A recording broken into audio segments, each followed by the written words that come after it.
On ne prédit pas les malheurs. Si la saison prochaine, le même désordre revenait, vous allez poursuivre les championnats? Non, nous ne souhaitons pas. Moi, je crois qu'avec ce qui s'est passé cette saison, il y a ce que nous attendons des élections au niveau de la Dinafoot, des élections au niveau de la fédération. Moi, je crois que les gens qui vont se réunir pour faire le choix des nouveaux dirigeants feront des choix qui vont permettre à ce que le football puisse avoir des dirigeants dignes, des dirigeants capables, des dirigeants qui ont une vision, des dirigeants qui peuvent s'assumer quand ils sont dans des difficultés. Parce qu'avec ce que nous voyons présentement, nous sommes désolés que ces gens-là ne méritent pas plus encore d'autres mandats. Ce sont des gens qu'il faudrait que tous qui auront le droit de vote au niveau de la fédération, quand il y aura élection, même au niveau de la Linafoot, qui puissent prendre les responsabilités pour que notre niveau de football puisse se relever. Vous haïssez les dirigeants actuels de la Linafoot et de la FECOFA? Non, on ne les haïsse pas, on ne peut pas haïr quelqu'un. C'est ce que nous sommes en train de dénoncer, c'est cette façon de diriger notre football. Vraiment, nous sommes un peu désolés de leur façon de diriger le football. Il faut qu'on puisse voir des choses autrement. Hein. Il y a un autre football au Congo, c'est possible. Il y a du talent chez nous ici. Voilà, monsieur le coordonnateur, après toute cette situation-là, vous avez raté l'Afrique. Mais de votre côté, en tant que Manier Maignan, c'est à qui la faute? L'effectif ou le staff? Non, dire rater l'Afrique, non. Il n'y a pas à qui combler, à qui mettre toute cette responsabilité-là. Là, nous nous sommes assumés en tant que club. C'est-à-dire, quand vous regardez très bien, les championnats d'abord ne s'étaient pas terminés. C'est uniquement la phase aller qu'on a joué. Bon. On joue la phase aller, on prend uniquement les 3 premiers. Quand vous regardez aujourd'hui, Manier Maignan est presque en 4e position. Parce que le championnat s'est arrêté là. C'est-à-dire que ceux qui ont eu la chance de se placer devant ont été désignés comme ça. Là, tu ne vas pas me dire que non, on est sorti champion et non fiers de ça. Le championnat ne s'est pas terminé. Okay? Peut-on dire que Daoula Lupembe avait déjà laissé noyer le navire qui a été non repêché par Papi Kimoto? Non, faut pas dire ça. Les raisons de départ de Daouda, qui est un grand coach que je félicite, n'a rien à voir avec ce que vous venez de parler là. C'était autre chose à l'interne au niveau du club qu'on a voulu un peu faire ça, remis ménage au niveau du staff technique. Monsieur le coordonnateur, c'est ici l'occasion d'éclairer les lanternes. Nombreux parmi les sportifs estiment que, voyant l'effectif qu'a Manier Maignan actuellement, les problèmes avec Manier Maignan, ce sont des conflits internes. C'est quoi votre réponse? Bon, je crois que les conflits, on les retrouve partout. Hein, dans toutes les sociétés, là où il y a des humains. Il ne manque jamais de conflits. Bon, certes, chez nous aussi, il y a des conflits, mais ce sont des conflits qu'on peut facilement surmonter, qu'on peut aller de l'avant. Il n'y a pas un problème de conflit interne qui fait que Manier Maignan puisse un peu être à la 4e position. Bon, ce sont des choses qui arrivent. Peut-être il y a des petites choses, des petites incompréhensions qui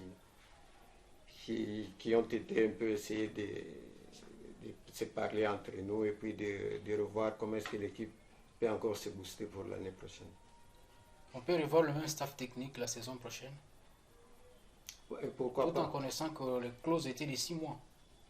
Non, en fait, c'était lié. Les clauses étaient de 6 mois. On n'a même pas joué la phase de retour. C'était juste pour la phase de retour. Bon, vous allez me dire qu'on a joué la phase de retour. Rien n'a été fait jusque-là. Moi, je ne vois pas pourquoi on doit encore changer en l'espace d'une saison, changer trois entraîneurs. C'est pas aussi.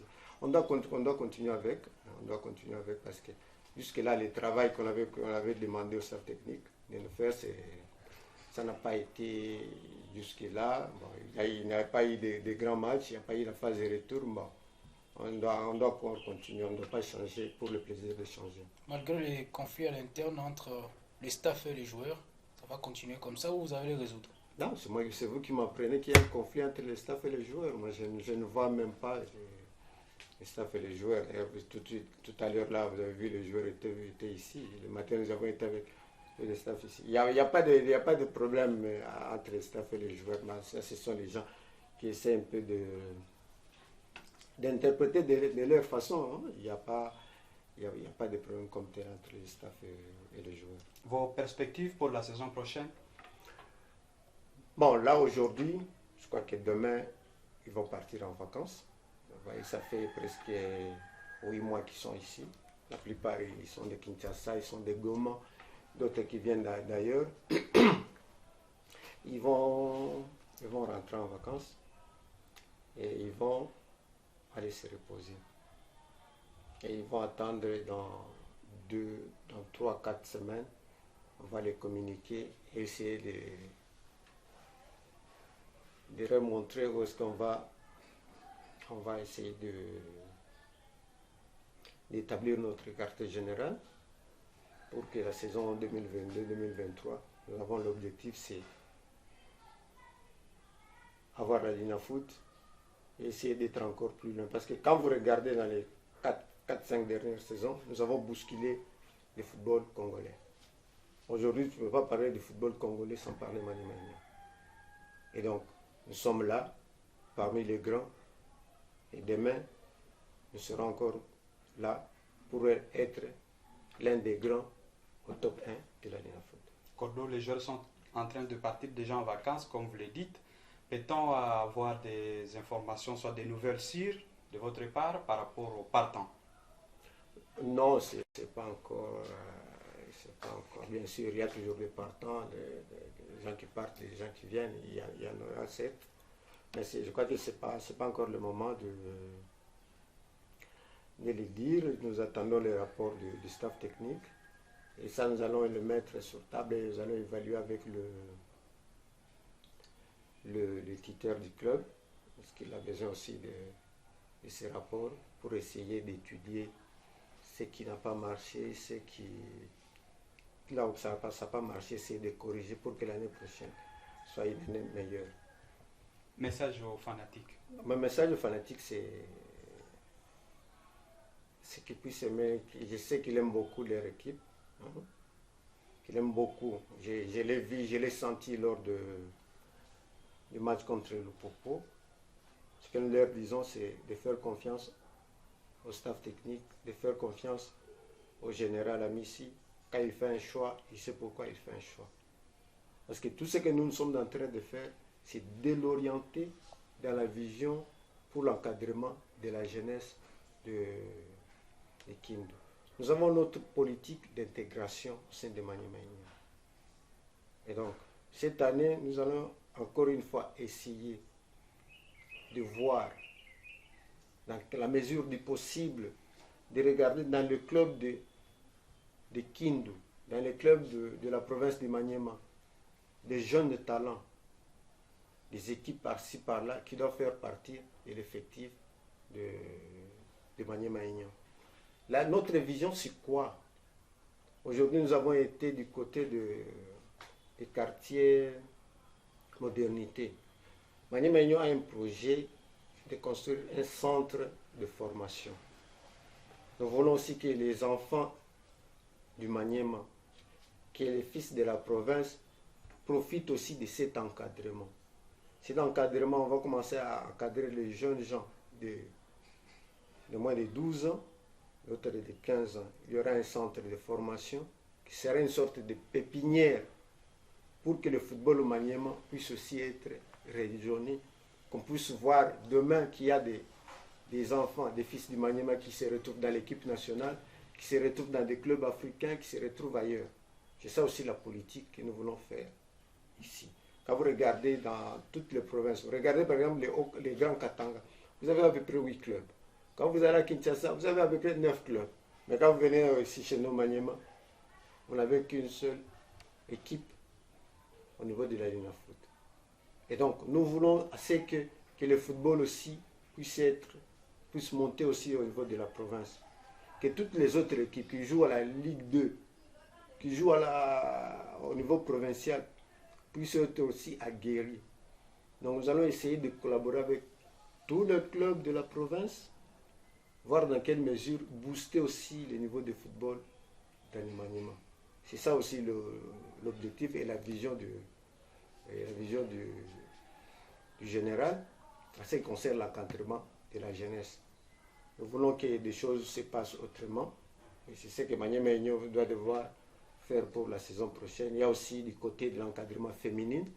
Nous voulons qu'il y ait des clubs féminines aussi qui participent. Vous avez vu à Kinshasa des équipes qui ont joué là-bas à la Coupe du Congo. D'autres provinces. Si c'est nous aussi, on va essayer. Je sais qu'il y en a, mais on va aussi créer aussi une équipe féminine de Maniema Union pour que le football puisse être un peu, l'encadrement de la jeunesse puisse être et du côté des garçons et du côté des filles. Est-ce qu'avez-vous un mot particulier à placer à part les questions que vous adressez? Bon, le mot particulier, c'est de dire d'abord merci aux fils et aux filles de la province du Maniema, du soutien et de l'encadrement de leur équipe. Je sais qu'au Maniema, nous n'avons pas beaucoup d'activités où les gens peuvent se détendre. Ce qui est plus, c'est les sports. Hein. Nous les remercions encore une fois et nous leur demandons de soutenir le club. Je sais que cette année, ça n'a pas été facile, ça a été un peu compliqué, une année un peu difficile, mais qu'ils puissent toujours faire confiance aux dirigeants, en particulier au général, et qu'ils puissent continuer encore une fois de mettre les moyens pour qu'on puisse bien encadrer cette jeunesse du Maniema. C'est ça son souci majeur. Et chaque fois quand nous parlons de Maniema Union, qu'on puisse voir qu'il y a un fils du Maniema qui est en train de faire le bien pour l'encadrement de la jeunesse. Il y en a beaucoup, beaucoup de personnes, mais lui au moins il se sacrifie. Il pouvait utiliser cet argent à autre chose, mais il est là pour l'encadrement de la jeunesse du Maniema. Et moi je crois que c'est important. Et aussi dans l'intégration au niveau des sports, au niveau des joueurs au sein de l'équipe du Maniema, nous voulons aussi que les fils du Maniema soient aussi dans l'équipe de Maniema Union. C'est ça aussi la politique d'intégration que nous sommes en train de faire. Si nous prenons les joueurs ailleurs, c'est pour qu'on puisse avoir une équipe solide. Mais ce qui est important, que la jeunesse du Maniema, qui sont dans d'autres clubs, puisse aussi faire un effort de sorte que, et se dire que moi aussi, l'équipe de Maniema Union, ça m'appartient, je suis aussi de la province, je dois aussi jouer dans cette équipe-là. Nous avons aussi cette politique-là que nous sommes en train de mettre petit à petit, jusqu'à ce que nous puissions avoir une équipe solide, composée un jour des fils et des filles du Maniema. Monsieur le coordonnateur Guy Kapia, nous vous disons merci. C'est moi qui vous remercie de tout le travail que vous avez eu à faire tout au long de cette saison. Je sais que ça a été une saison particulière, un peu difficile, un peu compliquée, mais nous croyons que la saison prochaine, ça sera une saison pleine de défis et pleine d'ambition. Merci. Merci.